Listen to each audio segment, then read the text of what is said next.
Hola, ¿qué tal? En este video hablaremos de lo que es la teoría del límite central, la distribución de chi cuadrada y la distribución de t-student. Nuestro equipo está conformado por Ricardo Huerta, Estela Obregón y Maite Gutiérrez. Comenzamos. Teorema del límite central. El teorema central del límite tiene una serie de propiedades de gran utilidad en el ámbito estadístico y probabilístico. Las principales son: si el tamaño de la muestra es suficientemente grande, la distribución de las medias muestrales seguirá aproximadamente una distribución normal. Es considerada una muestra grande cuando el tamaño de la misma es superior a 30. Por lo tanto, si la muestra es superior a 30, la medida muestral tendrá una función de distribución próxima a una normal, y esto se cumple independientemente de la forma de la distribución con la que estamos trabajando. La medida poblacional y la medida muestral serán iguales, es decir, la media de la distribución de todas las medias muestrales será igual a la media del total de la población. La varianza. La varianza de la distribución de las medias muestrales será sigma al cuadrado entre n, que es la varianza de la población dividido entre el tamaño de la muestra.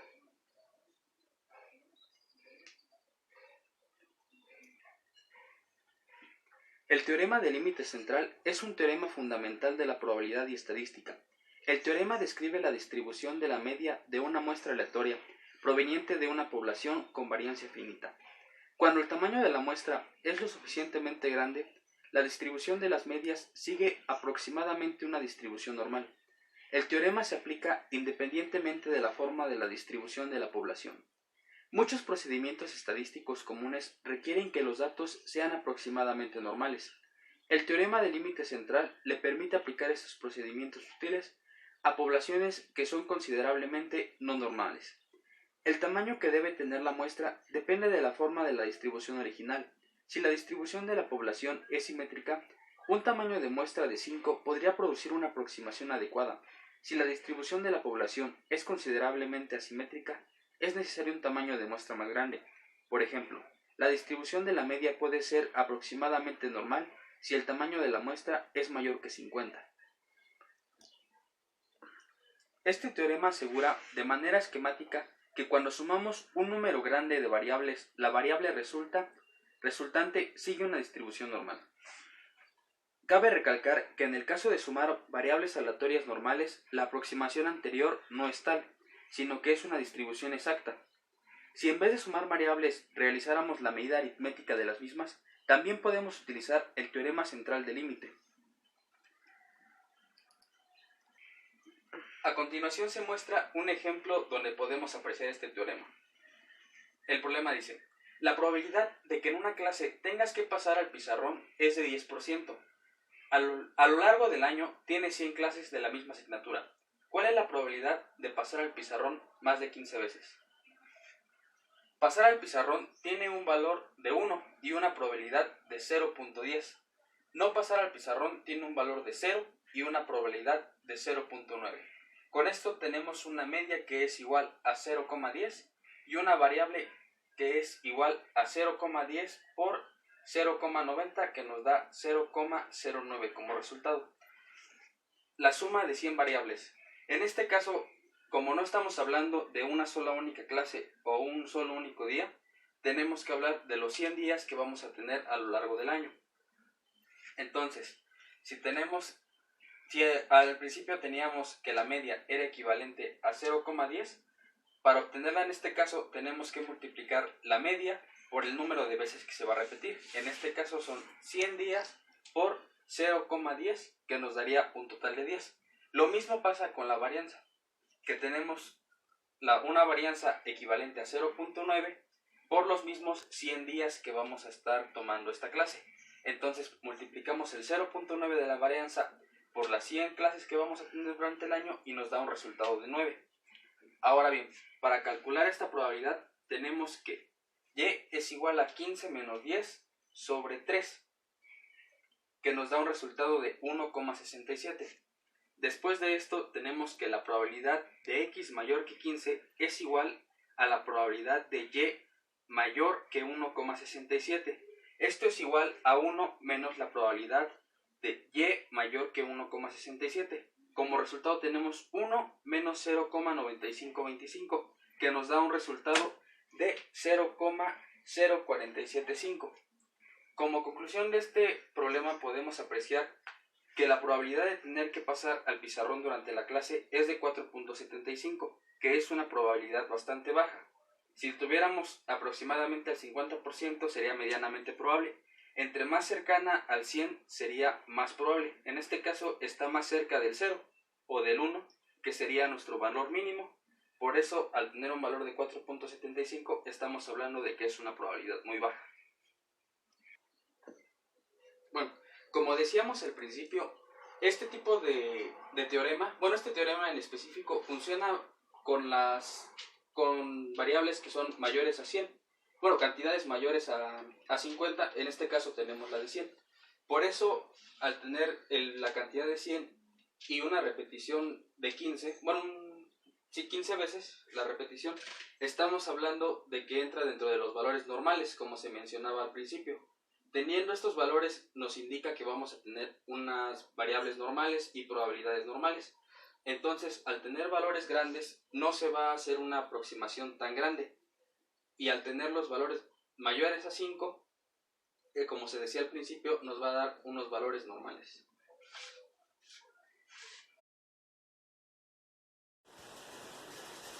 Bueno, yo les voy a explicar sobre la chi cuadrada. En primer lugar, la chi cuadrada es una distribución de probabilidad continua que da a entender su significado, que es de dos hipótesis de que sí cumplan o no cumplan el tipo de probabilidad de los resultados. Por ejemplo, en un grupo de enfermos que se quejan de que no pueden dormir, les dan somníferos y placebos con los siguientes resultados de la siguiente tabla, con un valor de significación de 0.05. Aquí se puede encontrar de que las personas que sí duermen bien con somníferos son de 44. De las que no duermen bien dan 10 personas. De placebos dan 81 y de las que duermen mal dan 35. El primer paso para poder resolverlo es sumar 44 más 10, que da un total de 54. Y de 81 más 35 da un promedio de 116. Al sumar las personas que duermen bien utilizando los somníferos y placebos, da un total de 125. Las personas que duermen mal dan un total de 45 personas. Y sumando todos esos resultados, damos un total de 170 personas. La pregunta es lo mismo tomar somníferos, placebos, para bien o mal que estén en este grupo de enfermos? Tenemos que sacar dos hipótesis. Una, que las personas no solo pueden tomar somníferos, placebos para dormir mal o bien. Y H1, que es lo mismo tomar somníferos o placebos para bien o mal en dormir. El segundo paso que tenemos que resolver es calcular las frecuencias teóricas. De aquí se utiliza una fórmula que es la total de filas por el total de columnas entre el total de todas las personas. Y son 4 probabilidades, que es de 125 por 54 entre 170, que da un resultado de 39.71. El siguiente son de personas que duermen bien con placebos, que es de 116 por 125 entre 170, que da un resultado de 85.29. Ahora, las personas que duermen mal con somníferos son de 45 por 54 entre 170, que da un total de 14.29. Y las personas que duermen mal con placebos son de 45 por 116 entre 170, que da un resultado de 30.71. Ahora, para poder encontrar las sumas observadas, vimos en la suma de la tabla que da un total de 170, y para las frecuencias esperadas, todos los resultados que se obtuvieron en las frecuencias teóricas se van sumando y tienen un total igual de 170. Ahora, para poder calcular los grados de libertad, utiliza la siguiente fórmula. Número de filas menos 1 por número de columnas menos 1, que eso da las dos hipótesis, que es H0 y H1, que dan de 2 menos 1 por 2 menos 1, da un resultado de 1 por 1, que el grado de frecuencia es 1. Y ahora, para poder calcular la chi cuadrada, es utilizar esta fórmula. Chi cuadrada es igual a la sumatoria de FO menos FE al cuadrado sobre FE, donde FO es la frecuencia de valores observados y FE es la frecuencia de valores esperados. Ahora, para poderlo encontrar es la sustitución.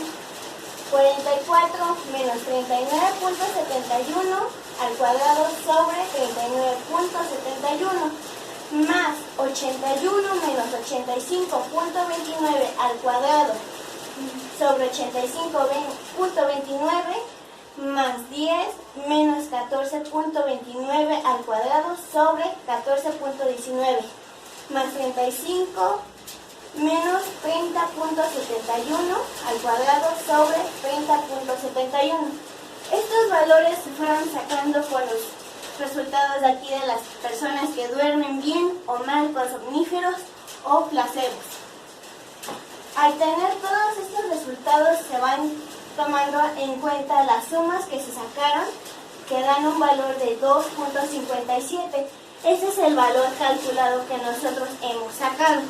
Y como pueden ver, aquí en la tabla dice con un valor de significación de 0.05, encontremos con la frecuencia 1, nos encontramos aquí, y con el valor de significación 0.05, que dan 3.84.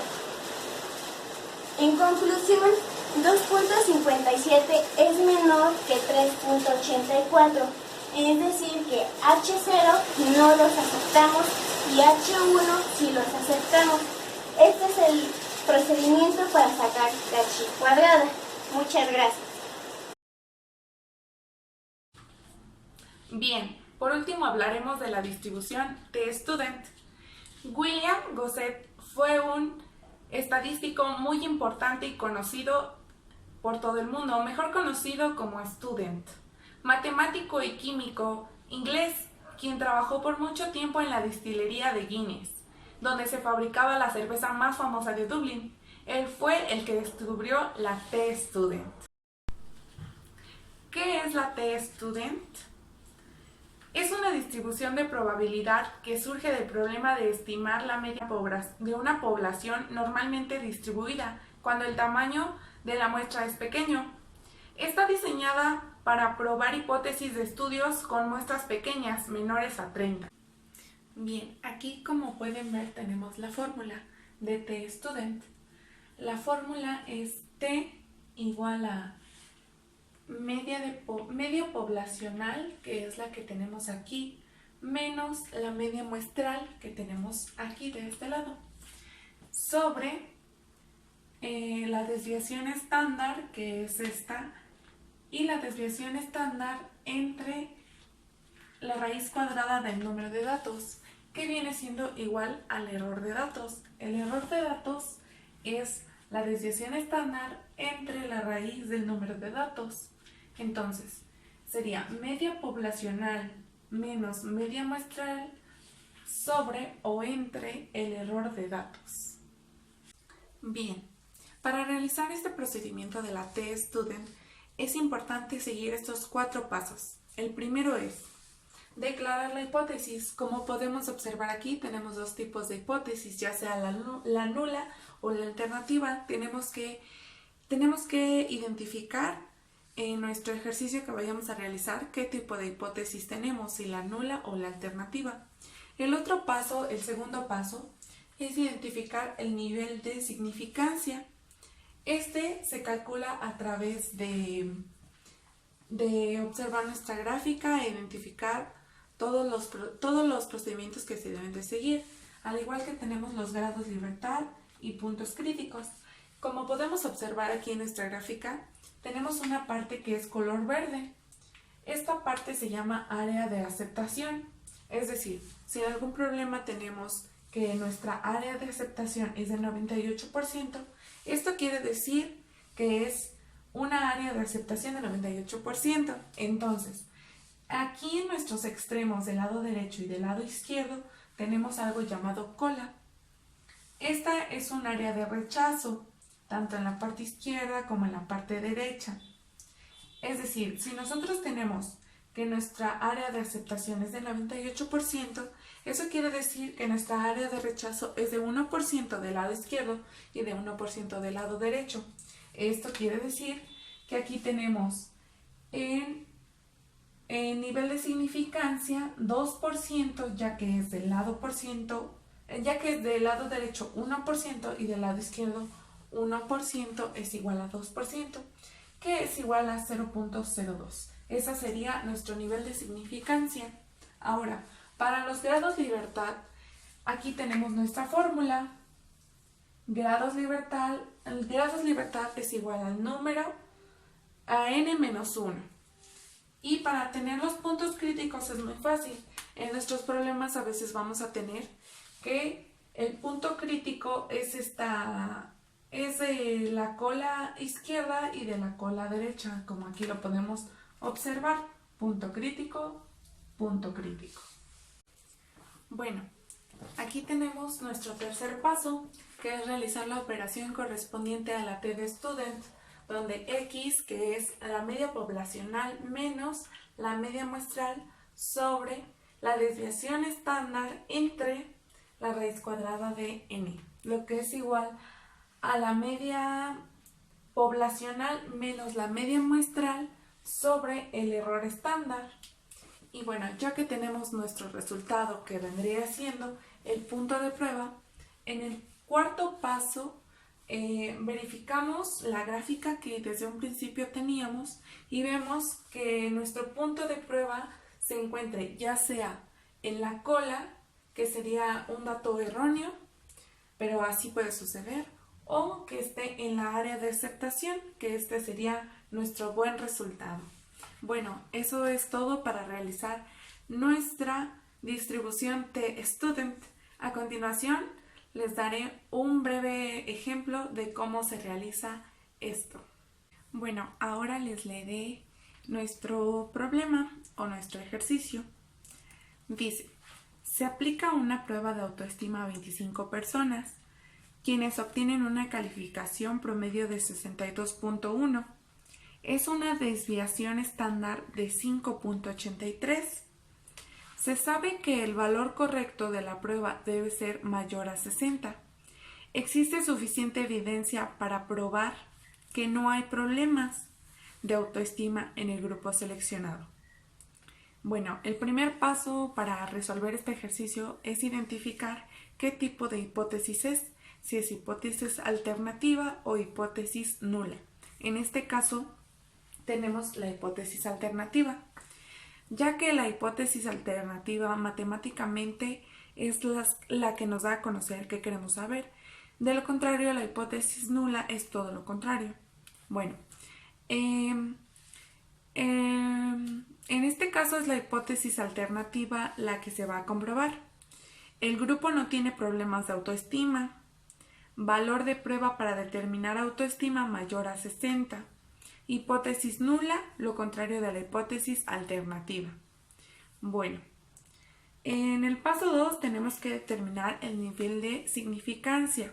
En este caso, tenemos en nuestra área de aceptación el 90% que tenemos aquí. Entonces, en nuestra cola del lado izquierdo tenemos lo que viene siendo el 5% y en nuestro lado derecho tenemos el otro 5%. Entonces, nuestro nivel de significancia es igual a 5%, lo que nos resulta igual a 0.05. Ya tenemos nuestro segundo paso. Bueno, Ahora en nuestro paso 3 lo que viene es realizar la fórmula para determinar T-student, por lo cual aquí tenemos los datos. Nuestros datos es la media poblacional de 62.1, la media muestral de 60, la desviación estándar de 5.83 y nuestro número de datos, que es 25. Ahora sí, acá hacemos la sustitución. Bueno, aquí tenemos T-student 62.1 menos 60 y aquí tenemos 2.1. Ese es nuestro resultado. Ahora, 5.83 sobre la raíz cuadrada de 25 nos da 1.166. Y por lo tanto, este es nuestro resultado. Al dividir 2.1 entre 1.66, nuestro resultado es de 1.8. Bueno, ahora que ya tenemos eso, solo nos queda identificar en nuestra gráfica que nuestro resultado esté dentro del rango del área de aceptación o en la cola izquierda o en la cola derecha. Nuestro resultado salió 1.8, por lo tanto está en nuestra área de aceptación y es así como realizamos de manera muy fácil la T-student. Esperamos que les haya servido mucho este video para que puedan realizar y aclarar sus dudas. Muchas gracias.